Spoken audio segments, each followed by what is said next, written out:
তো বন্ধুরা এই মুহূর্তে ইন্ডিয়ান ব্যাংক বা এলাহাবাদ ব্যাংকের এইপিএস নিয়ে বড় একটা আপডেট এসেছে। আপনারা যারা সাইবার ক্যাফের ব্যবসা করেন বা যারা আধার কার্ডের মাধ্যমে টাকা তোলার ব্যবসা করেন, আপনারা অনেকে লক্ষ্য করে দেখেছেন যে আপনার কাছে যখনই কোনো ইন্ডিয়ান ব্যাংক অথবা এলাহাবাদ ব্যাংকের কাস্টমার টাকা তুলতে আসছে বা টাকা চেক করতে আসছে, তখন কিন্তু আপনি তাদের টাকা তুলতেও পারছেন না, এমনকি ব্যালেন্স চেকও করতে পারছেন না। এর কারণ কি? এর কারণ হচ্ছে এখানে আমি একটা মেসেজ আপনাদের সামনে ওপেন করে রেখেছি, দেখতে পাচ্ছেন। এটা ইন্ডিয়ান ব্যাংক থেকে মেসেজটা এসছে এবং কি মেসেজ এখানে বলছে, as per NPCI guidelines AEPS debit facility is disable in your account, please contact your home branch for enabling the same India bank. Okay, so এর মানে এটাই বলছে যে এনপিসিআইয়ের গাইডলাইন অনুযায়ী আপনার অ্যাকাউন্ট থেকে এইপিএসের মাধ্যমে ট্রানজ্যাকশন করা বা টাকা তোলার ফ্যাসিলিটিটা বন্ধ করা হয়েছে। আপনি যদি এটাকে চালু করতে চান তাহলে আপনার ব্রাঞ্চে যোগাযোগ করুন। তার মানে ইন্ডিয়ান ব্যাংক বা এলাহাবাদ ব্যাংকের যে সমস্ত কাস্টমাররা রয়েছেন তাদের কিন্তু এরকম প্রায় সবারই মোবাইলে এরকম এসএমএস ঢুকতে শুরু করেছে। ঠিক আছে, তার মানে এনপিসিআইয়ের তরফ থেকে গাইডলাইন অনুযায়ী কিন্তু ইন্ডিয়ান ব্যাংক তাদের গ্রাহকদের এইপিএস বাই ডিফল্ট বন্ধ করে দিচ্ছে। এবার যদি কোনো কাস্টমার বা কোনো গ্রাহক চায় যে তার এইপিএস সার্ভিস চালু রাখতে, তাহলে কিন্তু তাকে ব্রাঞ্চে যেতে হবে, ব্রাঞ্চে গিয়ে বলতে হবে, কথা বলতে হবে যে আমার এইপিএসটা বন্ধ করে দেওয়া হয়েছে, আমি এইপিএসটাকে চালু করতে চাই। তো ব্রাঞ্চ থেকে আপনাকে একটা ফরম্যাট দেবে, ফরম্যাটটা ফিল আপ করতে হবে, ফিল আপ করে তাদেরকে জমা দিতে হবে, জমা দেওয়ার পরেই কিন্তু আপনার এইপিএস চালু হবে। তো এটা হচ্ছে আমার মোবাইল এসএমএসটা এসেছে। আমারও এলাহাবাদ ব্যাংকে একটা অ্যাকাউন্ট রয়েছে।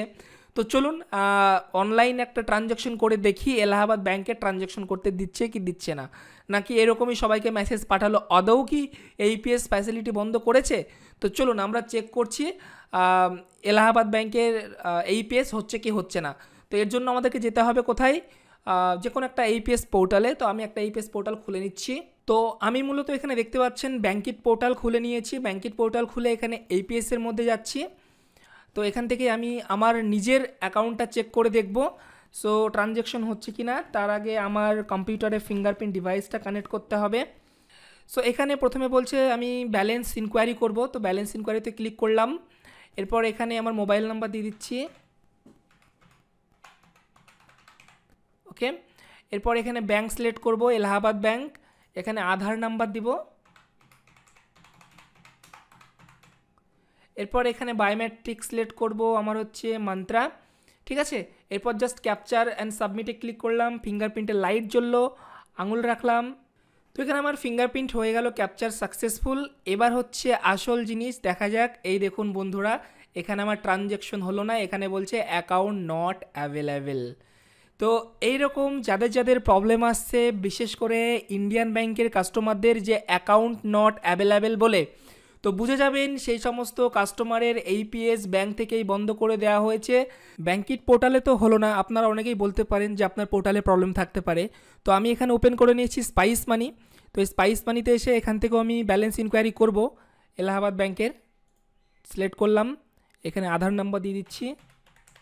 ওকে, তো এখানে আমি স্পাইস মানি পোর্টাল থেকে আবার চেক করছি। সব কিছু দেওয়ার পরে জাস্ট এখান থেকে দেখতে পাচ্ছেন স্ক্যান ফিঙ্গারে ক্লিক করলাম এবং স্ক্যান ফিঙ্গারে লাইট জ্বললো, ফিঙ্গারপ্রিন্ট রাখলাম এবং এবার হচ্ছে ফিঙ্গার ক্যাপচার। এই দেখুন বন্ধুরা, এখানে কিন্তু ট্রানজ্যাকশন ফেল দিয়ে দিল এবং এখানে বলছে যে transaction not permitted to card holder, bank account is frozen or inactive.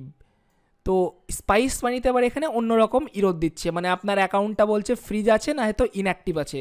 তো মানে কিন্তু সব একই। তো বোঝা গেল বন্ধুরা, সত্যি সত্যিই কিন্তু এলাহাবাদ ব্যাংকের বা ইন্ডিয়ান ব্যাংকের এইপিএস কিন্তু এখানে বন্ধ করে দেওয়া হয়েছে।